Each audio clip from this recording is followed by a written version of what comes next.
বর্তমানে এই এআই যুগে এসে অনেকের মনে প্রশ্ন, এআই কি ডিজাইনারদের কাজ কেড়ে নিবে? ডিজাইনারদের কিভাবে টিকে থাকতে হবে? মিডজার্নি, ডেল ই, চ্যাটজিপিটি, এআই এখন নিজেদের মতো করে কিন্তু ডিজাইন বানাচ্ছে। তাহলে আমাদের মতো ডিজাইনাররা কি করবে? চাকরি যাবে? ফ্রিল্যান্সিং এ কাজ থাকবে না? আজকের ভিডিওতে আমরা জানবো এআই কি আসলেই ডিজাইনারদের কাজ কেড়ে নিচ্ছে, নাকি একটা বড় সুযোগ। আর কিভাবে ডিজাইনাররা টিকে থাকতে পারে এই নতুন এআই এর যুগে।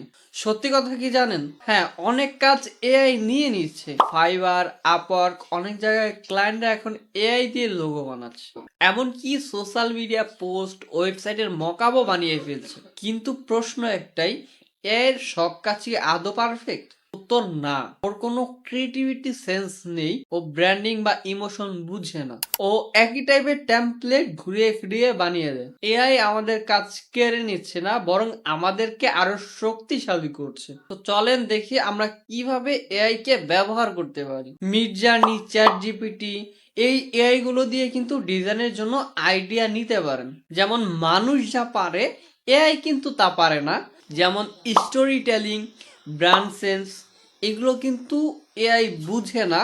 এআই একটা টেমপ্লেট দিয়ে দেয়, ওগুলাকে কিন্তু একটা ফাইনাল টাস্ক একজন ডিজাইনারেরই দিতে হয়। এআই আমাদের চাহিদা অনুযায়ী ডিজাইন করে দেয়, কিন্তু ডিজাইনের মধ্যে কোনো ইমোশন থাকে না। ওই ইমোশনটাকে ফুটিয়ে তোলার জন্য অবশ্যই একজন ডিজাইনারের দরকার হবে।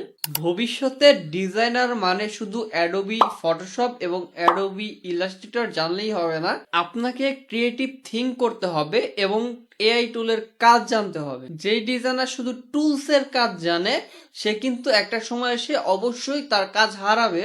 কিন্তু যেই ডিজাইনার ভাবতে পারে, বুঝতে পারে, গাইড করতে পারে, সে কিন্তু এআই কে তার কাজের হাতিয়ার হিসেবে ব্যবহার করবে। আশা করি ভিডিওটি বুঝতে পেরেছেন।